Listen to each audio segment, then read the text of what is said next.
2. Mantenha agora a sua Bíblia aberta, mas feche os seus olhos para juntos falarmos com o nosso Deus.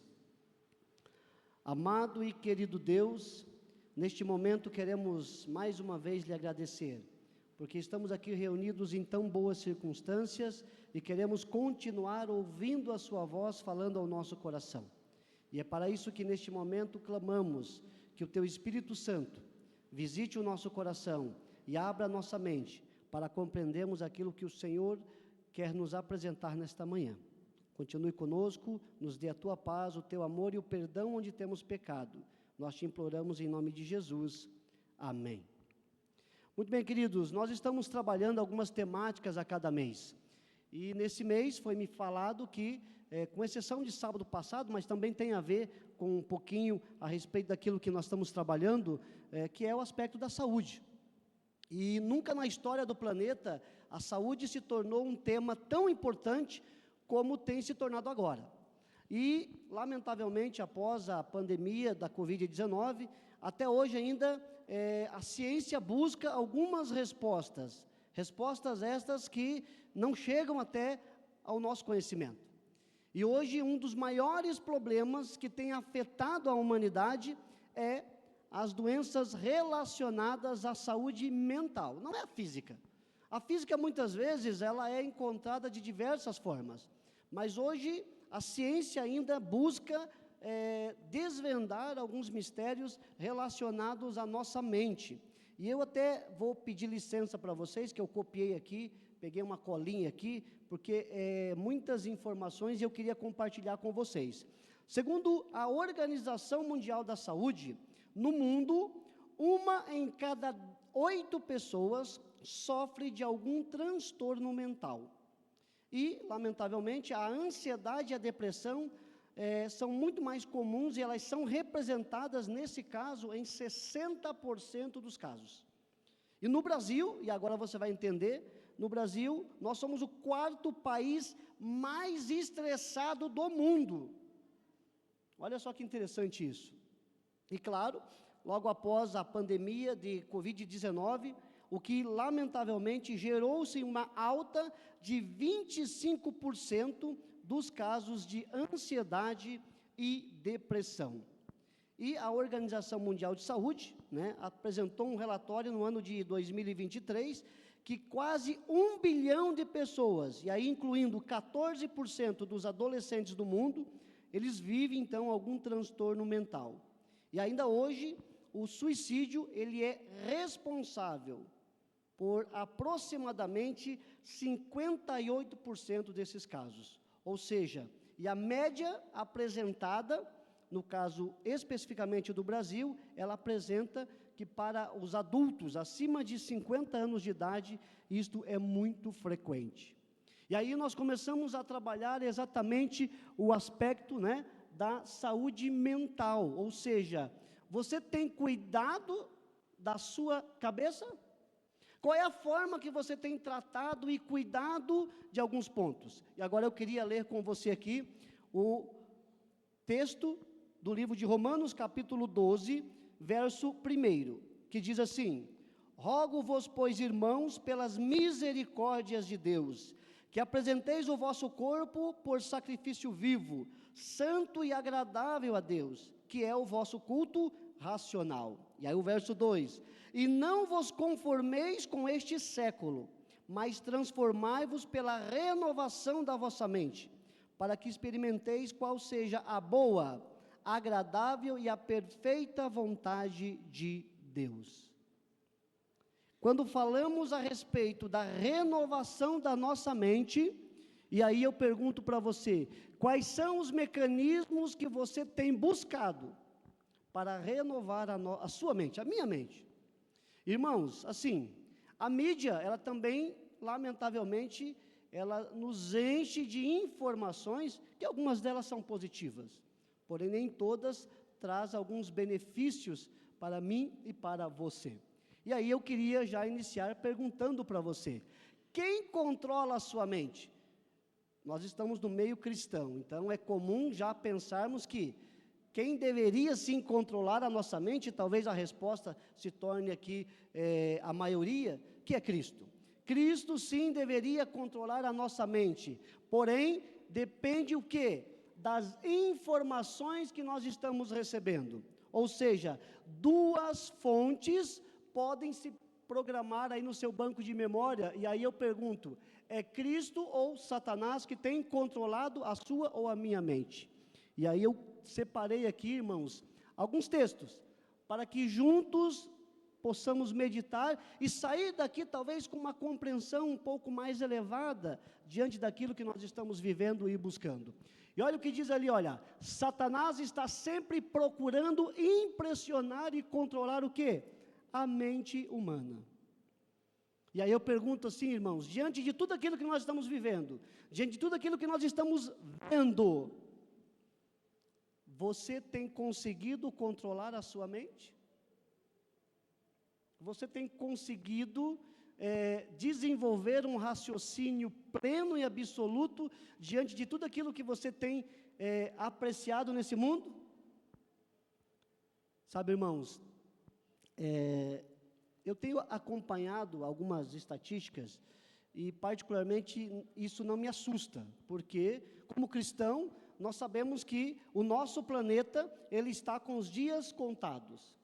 Mas é impressionante perceber como o inimigo tem trabalhado de forma bem pessoal, a fim de confundir a mente dos filhos de Deus. E é por isso que nós aqui temos que tomar cuidado. Ou seja, e ninguém de nós está o quê? Seguro, a não ser que tenhamos o quê? Uma constante conexão com Deus. E aqui vem, qual é o critério para você controlar a sua mente? O que você tem alimentado? Como é que você tem buscado? E aqui diz assim, olha, Satanás toma controle de toda a mente, que não está o quê, irmãos? Decididamente sob o controle do Espírito de Deus. E sabe, irmãos, muitas vezes eu e você temos o hábito, sim, de nos entregar. Nós estávamos aqui na escola sabatina, falando a respeito, dessa questão do autocontrole, E nós, como humanos, temos o quê? O hábito de querer assumir o controle da nossa vida. E quando as coisas não saem da forma como você gostaria, parece que não é bem o fim do mundo, mas é que está chegando o fim do mundo. E aí você fica cada vez mais confuso. E sem dizer que, diante dessa confusão mental que isso pode acontecer na minha e na sua vida, muitas das vezes nós começamos o quê? A questionar quem? Deus. Eu não gosto, irmãos, quando algumas pessoas usam, da prerrogativa de quando acontece, por exemplo, alguma fatalidade, algum acidente, ou alguma desgraça em si, e as pessoas dizem assim, possivelmente estava em pecado. E muitas vezes nós vendemos uma imagem de um Deus o quê? Vingativo. E Deus não se vinga. Ele não se vinga. Porém, muitas das vezes, diante daquilo que nós estamos plantando, automaticamente nós vamos ter que o quê? Colher. Colher, irmãos. Faz parte da vida isso. E você não pode, de forma alguma, você não pode colocar alguém para colher no seu lugar. É você. E isso nos chama muito a atenção. E olha o que diz ali no livro de Provérbios, capítulo 23, e eu até busquei aqui algumas versões, e mais uma vez eu vou pedir licença para você, para utilizar aqui o aplicativo da Bíblia. E no livro de Provérbios, capítulo 23, verso 26, diz assim, olha, meu filho, preste bem atenção no que eu te digo, o que os seus olhos se agradem dos meus caminhos. E eu busquei algumas versões diferentes. Existe uma versão traduzida como, meu filho, dê-me o seu coração e mantenha os seus olhos nos meus caminhos. Outra versão aqui, olha, meu filho, siga os meus conselhos de todo o coração e mantenha os seus olhos, sim, firmes no meu caminho. Ou seja, nós somos convidados constantemente a estar no caminho certo, a buscar a presença de Deus, a fim de não contaminar a nossa mente e assim proteger, sim, a nossa cabeça. Porém, muitas vezes nós utilizamos o que, irmãos? De estratégias, e nem todas as estratégias, elas são corretas. E eu trouxe aqui um exemplo, né? Olha o que diz ali, olha, que o plano, né, de começar pelo exterior e tentar trabalhar o interior, o que acontece? Tem sempre falhado. Quando eu entrei na igreja, irmãos, deixa eu falar para vocês aqui, eu tinha 12 anos de idade. Eu achava muito bonito, né, os irmãos no sábado, e até hoje eu uso essa expressão, né, o sábado ele não só é um dia preparado e separado por Deus, como ele é o dia da transformação. Hoje eu cheguei aqui pela manhã, cadê o Luiz? Cadê o Luiz? Está por aí. E aí, está lá atrás, lá. E daí, o Luiz olhou para mim e disse, nossa, está alinhado, né? E aí eu cheguei perto do Danilo, né, Danilo? Danilo estava com problema no lumbago, né? Achei uma receita boa para o lumbago, depois eu te passo, tá bom? E aí, juntamente com o Jonathan ali, né? Veio lá dos Estados Unidos de Minas, né? Chegou aqui e já está trabalhando com o povo, né? E o bom é que ele não veio sozinho, ele trouxe a companheira, né? E aí a companheira também, hoje, está com a avó dela aqui, olha que bonito isso. Minas está em peso hoje aqui, ó. Está fazendo um desfalque lá em Minas. BH está sentindo falta lá, né? E aí olhou para mim e disse, olha, ele está alinhado, né? E aí eu falei para eles assim, rapaz, nem Salomão em toda a sua glória teve essa oportunidade. E o sábado ele nos transforma, irmãos, porque o povo sai bonito, sai ajeitado, né? Não é assim, pastor Samuel? Lá no colégio, né? Rapaz, eu tenho saudade do colégio, estava no IAN, também no sábado era o dia da transformação. Porque durante a semana a gente tinha que usar aquele uniforme, e tinha que usar a gravata, né? Aí no sábado você tinha que se ajeitar, porque se você não se ajeitasse, nada acontecia. E aí você se ajeitou. Mas essa estratégia de você querer ajeitar, não é? O seu exterior nunca vai funcionar. Ou seja, sempre vai falhar. E é muito comum, irmãos, você ouvir isso, as pessoas falando, né? Que precisa o quê? Colocar a casa em ordem, não é assim? Ah, vamos lá na igreja. Não vou, porque eu preciso organizar algumas coisas. Falar para você um negócio aqui, meu filho. Se você depender de organizar alguma coisa, você nunca vai vir à igreja. Porque sempre vai ter alguma coisa desorganizada. Cuidado com essa estratégia, né? Olha o que diz ali no livro O Maior Discurso de Cristo. Existem muitos que tentam reformar-se corrigindo este ou aquele mau hábito. Ou seja, não vai conseguir, irmãos. Não compete a mim e a você. Ou seja, então esperam que desta maneira se tornarem mais cristãos. Mas estão começando no lugar errado. Nosso primeiro trabalho é com o coração. Você tem trabalhado as informações que você tem recebido? Uma vez eu escutei um pregador falar o seguinte: é impossível um cristão sincero, verdadeiro e genuíno ter contato com o Evangelho e não ter mudança de vida. Se você teve contato pleno com o Evangelho e não mudou de vida, porque você não teve o contato pleno. Está faltando. Você precisa, porque o Evangelho ele transforma a vida da criatura. Não tem como você ter um encontro com Cristo e a sua vida não mudar. É impossível. E é por isso que Cristo tem sim nos chamado a uma grande responsabilidade. E o inimigo, ele tem trabalhado de forma intencional a fim de confundir a minha e a sua mente. E olha o que diz ali, ó, com relação aos experimentos com a mente humana. O inimigo é um mestre em sua obra, e se o povo de Deus não for constantemente guiado pelo Espírito de Deus, será enganado e levado. Por milhares de anos, Satanás tem estado fazendo experimentos sobre as propriedades da mente humana. Tem aprendido a conhecê-la muito bem. Quem de nós aqui domina aquilo que você está pensando? Sabe, irmãos, hoje nós temos vivenciado problemas relacionados à mente humana. E a própria Organização Mundial de Saúde, ela tem apresentado estatísticas que, sinceramente, nos chamam muito a atenção. Não chama muita atenção. E aí eu pergunto para você, quando você começa a analisar todo o conflito que nós estamos vivendo na Terra, e a lição da escola sabatina nos apresenta um pouquinho a respeito disso. E sabe, irmãos, esse hábito que nós temos de querer ter o controle, de achar que nós somos superiores, e que realmente você conhece tudo, e que você pode tudo, é puro engano. Tinha até um padre famoso aí que falava isso, né? O padre Quevedo, né? Puro charlatanismo, não existe. E é verdade, irmãos. Nós queremos nos entregar às coisas que muitas vezes fogem do nosso controle. E enquanto vivemos neste mundo, lamentavelmente, eu e você, teremos sim que nos tornar o quê? Dependentes de Deus. E aí eu pergunto para você, onde é que está o poder do homem? E olha o que diz ali no livro Caminho a Cristo.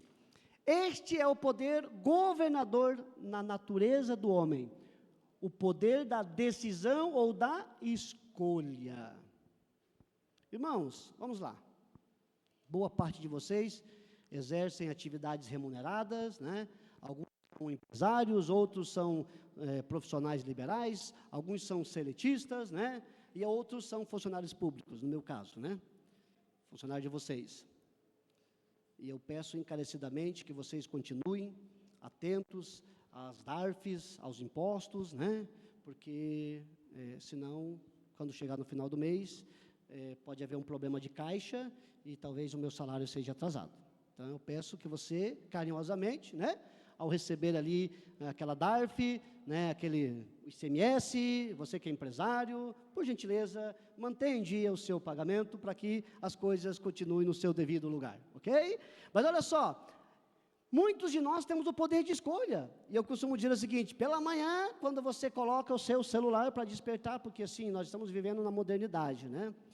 Antigamente era o despertador, aquele negócio grandão, que tinha um sininho, né?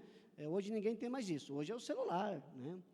Irmãos, e nós somos tentados, né? E assim sempre você coloca ali no modo soneca, né? Que você gosta de... Sabe aqueles 5 minutinhos, que parece que é uma eternidade, não é assim? Você faz isso, né? Eu faço isso lá em casa. Minha esposa fica doida, né? Porque eu acordo ela, né? Mas já que é para me acordar, ela também tem que acordar junto, né?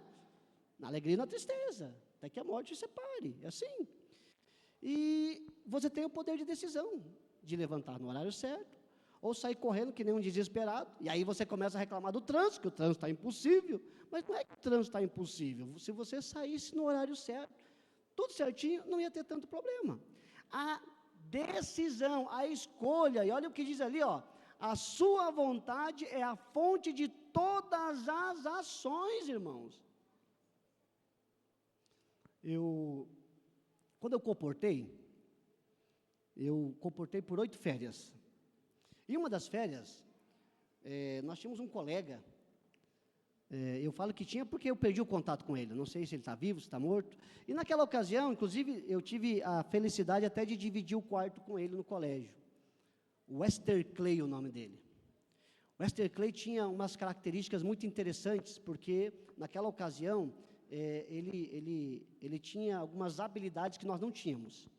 Né, como, por exemplo, ele dominava muito bem o hebraico e aramaico, né? Então a gente gostava de ficar perto dele, porque ele passava algumas informações relevantes para a gente. Mas o Wester Clay, ele tinha algumas dificuldades, como, por exemplo, ele dormia com os olhos abertos. E era muito comum a gente chegar no quarto e lá olhar para ele, ele com o zoião aberto, né, passar a mão assim, achar que ele estava querendo enganar nós, não, estava com o olho aberto, dormia. Um dia até falei, rapaz, foi arrebatado ele, porque só está o corpo aqui, porque o espírito foi. E o Wester Clay, ele também tinha ele tinha um gosto muito diferente dos demais. Ele gostava de comer alho.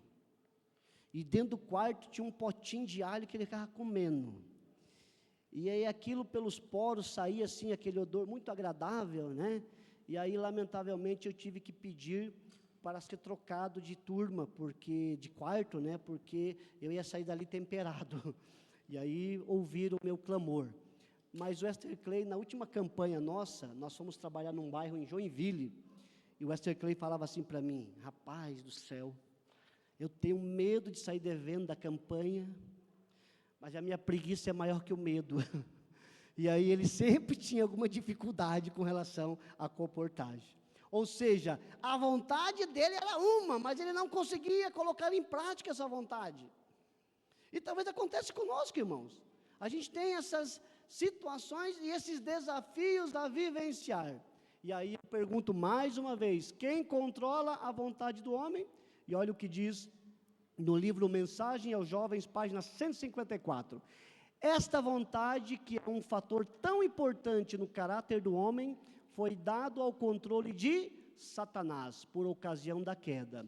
E desde então ele tem estado trabalhando no homem para que queira e faça de acordo com seu próprio prazer, mas para a pior ruína e a miséria do próprio homem. Você entendeu, irmãos, que muitas vezes, boa parte das nossas escolhas não tem nos levado para alguns caminhos. Eu tive um grande amigo, inclusive morou aqui na cidade de Pinhais, e ele foi pastor por um tempo, e ele já descansou no Senhor, e eu gostava muito de conversar com ele, porque ele era de uma grande sabedoria, e ele falava o seguinte: se nós olhássemos constantemente para o sofrimento de Cristo, dificilmente nós iríamos pecar. E se mesmo assim cometêssemos o pecado, se nós nos achegássemos mais a Cristo, nós teríamos o nosso caráter, a nossa mente, totalmente renovado. E ele ia mais além, ele falava o seguinte: olha, se em algum momento na sua vida, você for tentado a pecar, lembre-se da volta de Jesus, e lembre-se que você foi peça fundamental na morte de Cristo, e o sofrimento dele não pode ser em vão. E assim você vai conseguir trabalhar em sua mente e renovar a sua mente de forma com que o pecado ele não esteja tão próximo de você. E aí vem alguns desafios para nós, irmãos. Consagre-se a Deus pela manhã, faça disto a sua primeira tarefa. E aqui no livro Caminho a Cristo, toma-me, Senhor, para ser teu inteiramente. Eu acho muito bonito essa oração, porque quando você coloca-se aos pés de Jesus, quando você deposita nele todos os teus projetos, e nós falamos isso na lição da Escola Sabatina, a ideia do controle, ou seja, mesmo que as coisas saiam do lugar, você vai começar a entender que o plano da salvação, ele é muito maior. Existe um cantor da nossa igreja, alguns devem conhecê-lo, talvez até pessoalmente, o Robson Fonseca. E ele tem um hino que eu gosto muito, que é o hino, por maior que sejam os seus sonhos, o sonho de Deus é maior. Infinitos são os sonhos de Deus por você. Se você não teve a oportunidade, você pode pesquisar no YouTube, ele tem um lindo testemunho dessa composição. E ele conta que ele estava nos Estados Unidos, ele foi para uma turnê lá, para divulgar o trabalho dele. E chegando lá, ele vendeu vários CDs, naquela época era a época do CD, e foi com ele que eu aprendi que o rico grava CD, o cantor pobre grava CD ele grava, o rico já não, o rico grava o CD, o pobre, se der, ele grava o CD, mas hoje nós não dependemos mais dessa informação. E ele foi para os Estados Unidos, gravou vários, e começou a visitar as congregações, divulgando o trabalho dele. E ele, na ocasião, eu não vou me atrever a falar o valor, porque pode ser que eu fale algo errado, mas ele conseguiu um valor considerável. Porém, ele acabou guardando no carro que ele tinha alugado, e lamentavelmente abriram o carro, roubaram o dinheiro dele. E ele estava nos Estados Unidos, sem um centavo no bolso, e ele começou a orar a Deus, falou: Senhor, o Senhor sabe que eu vim aqui com um propósito, e eu preciso que o Senhor resolva essa situação para mim. E ele colocou no coração que ele iria jejuar por um dia inteiro, 24 horas, para que o dinheiro aparecesse novamente. E ele orou, jejuou. No final do jejum, o dinheiro apareceu? Não. E aí ele teve que voltar embora com a ajuda de um outro irmão lá, que acabou custeando a passagem para ele. E quando ele chegou no aeroporto de Guarulhos, em São Paulo, ele foi acometido de uma dor tremenda e teve que ser submetido a uma cirurgia de emergência. E os médicos falam assim, ó, se você tivesse ingerido algum alimento, possivelmente você iria morrer. Mas graças ao seu jejum, nós conseguimos realizar a cirurgia. Então veja só como os planos de Deus nem sempre são como nós queremos. E é por isso que nós temos que diariamente fazer desta oração uma oração constante na nossa vida. Eu até falei domingo passado com uma pessoa, né? Algumas igrejas, nós aqui não temos o hábito de usar, né? Mas você pode pesquisar no YouTube, por exemplo, o Provai e Vede, né? E às vezes é muito bonito vermos o Provai e Vede da vida de alguém. Mas a pergunta que eu te faço é, e o teu Provai e Vede? De que forma você tem vivenciado essas experiências? Isso tem muito a ver com a nossa mente também, ok? E aí, sábado passado, foi falado um pouquinho a respeito disso, a questão da submissão, né? E ali diz assim, olha, esta é uma questão diária, cada manhã consagre-se a Deus para que o seu dia, sim, seja um dia maravilhoso. De acordo com o que você queira? Não, de acordo com a vontade de Deus. Submeta-lhe todos os teus planos, para que se executem ou deixem de se executar, conforme o que indica a sua providência. Dia a dia, você poderá entregar-se às mãos de Deus a sua vida. Assim, ela se moldará mais e mais segundo a vontade de Cristo. E como cristãos, irmãos, nós somos constantemente convidados a fazer isso. Ou seja, sabe aquela ideia? Lance sobre ele, irmãos, toda a sua ansiedade. E eu sei que, irmãos, falar da forma como eu estou falando é fácil. Difícil é você viver a situação que você está vivendo. Sabe aquela ideia de que você tem que pagar o aluguel segunda-feira agora? Aquele boleto que está lá guardado e você precisa pagar ele, e você não tem o recurso necessário? E aí alguém diz para você assim, ó, ei, por que você está preocupado? Lance sobre ele. Ele quem? Um dia eu ouvi de um pastor, e ele falou o seguinte, que Deus, e é verdade, viu, irmãos, Deus não vai te dar dinheiro, mas Ele pode financiar projetos, e Ele pode, basta você crer. E aqui diz, lance sobre mim, dê-me a sua vontade, tire do controle de Satanás, e eu tomarei posse dela, então eu poderei operar em você o querer, o realizar, segundo o quê? A minha boa vontade. Irmãos, deixa eu fazer uma pergunta que eu sei já a resposta, mas é a vontade de Deus que você sofra? Nunca, irmãos, de jeito nenhum, não é a vontade de Deus, mas muitas das situações em que nós nos colocamos, vai fazer com que esse sofrimento venha a aparecer na minha e na sua vida. E aí eu pergunto, quais são os limites de Satanás? E aqui diz, ele não pode controlar mentes, a não ser que sejam entregues ao seu controle. Livro Desejado de Todas as Nações, página 125. E eu te pergunto, você tem disponibilizado a sua mente para ser controlada por quem? E olha só que importante aqui, olha, a verdadeira obra e o poder supremo que vem de Deus. Não podemos manter o eu e ainda entrar no reino de Deus. Se alguma vez vamos alcançar a santidade, isto será através da renúncia do eu e do recebimento da mente de Cristo. Parábolas de Jesus, página 143. Ou seja, Deus tem um convite todo especial para o seu povo, irmãos. E eu lhe pergunto, o que eu e você temos feito diante disto?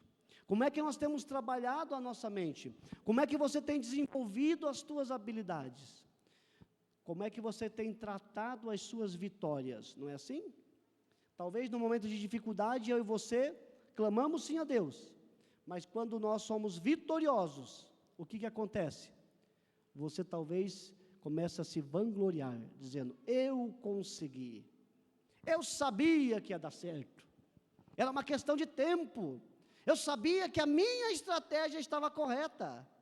Mas irmãos, quem somos nós? Quem é você, criatura? Não é assim? Você é homem, comedor de arroz, feijão, e alguns gostam até de tapioca. Esposas, sabe por que quando você vai lavar a camisa do seu marido, está escura aqui no colarinho? Porque nós viemos do barro, é isso. Nós somos pó, barro, não valemos nada. E você, mulher, deixa eu falar para tu, tu é costela, que até uns anos atrás estava R$ 7,99 o quilo, agora aumentou um pouquinho, né? Mas até uns anos atrás era isso. Nós não somos ninguém, irmãos, e nós precisamos o quê? Colocar a nossa vontade, aonde? Aos pés daquele que tudo pode e tudo manda, e fazendo assim, a minha e a sua vida, ela poderá ser transformada. E eu finalizo, até porque o nosso horário já está bem avançado, com o verso 2 do livro de Romanos. E não vos conformeis com este século, mas transformai-vos pela renovação da vossa mente, para que experimenteis qual seja a boa, agradável e perfeita vontade de Deus. Quem está controlando na sua vida? Ou melhor, quem você está deixando controlar a sua mente? Quais são as influências que você tem recebido? E sabe, irmãos, existe um ponto muito importante, e eu finalizo com isso dizendo assim: muitos de nós, e quando eu digo nós, eu me incluo, nós temos trocado a leitura, a palavra de Deus, por outras coisas. Porque muitas vezes ver imagens é mais interessante, ver vídeos é legal, mas irmãos, não troque aquilo que vai nos dar a salvação, não troque a leitura. Eu já li muito, irmãos, e hoje eu vou falar para vocês, eu não sou diferente de muitos não, a preguiça bate, a canseira vem, não é assim? Mas nós precisamos resgatar alguns hábitos do passado, e que formaram grandes homens, e que têm até hoje influenciado gerações de forma positiva. Mas lamentavelmente nós estamos reféns, não é assim? E nós nem tantos, né? Porque às vezes nós nem dominamos tudo isso, mas os nossos pequenos, quando você tem dificuldade com isso aqui, você chega para ele, e ele sabe mais do que você. Mas a pergunta é, e os livros? A lição da escola sabatina, irmãos? A leitura da Bíblia, as meditações com histórias que realmente edificam e transformam. Que eu e você possamos compreender de uma só vez que Jesus tem o melhor a ofertar a cada um dos seus filhos. Porém, o meu e o seu hábito, ele precisa ser avaliado e a nossa vida precisa ser mudada, para que a gente consiga, sim, lá no final, receber o prêmio da salvação. Que Deus abençoe a sua vida, que você possa compreender o chamado que Deus tem para mim e para você, e que juntos possamos ser testemunhas vivas do amor de Cristo, mas também da transformação que Ele pode realizar na minha e na sua vida. Amém? Feche seus olhos, vamos falar com Deus neste momento. Paizinho querido, obrigado, Senhor, porque nesta manhã, ao meditar um pouquinho na Tua palavra, e perceber que o inimigo das nossas almas, ó Pai, ele está ao nosso derredor tentando nos destruir, e ele vem tentando de todas as formas influenciar a nossa mente, mas neste momento, ó Deus, nós queremos entregar a nossa vida mais uma vez em Tuas mãos, para que o Senhor utilize de todos os mecanismos, para blindar, ó Pai, a nossa mente e coração, contra os enganos de Satanás, e que possamos, através da Tua palavra, ter a certeza de que o Senhor tem sempre o melhor para ofertar a cada um dos Teus filhos. E acima de tudo, ó Pai, ao final desta vida, vamos sim receber o prêmio maior, que é a salvação em Cristo Jesus. Continue conosco, nos dê a Tua paz, o Teu amor e o perdão onde temos pecado. Nós te imploramos em nome de Jesus. Amém. Agradecido, Jefferson, pela mensagem. Semana que vem estamos de volta.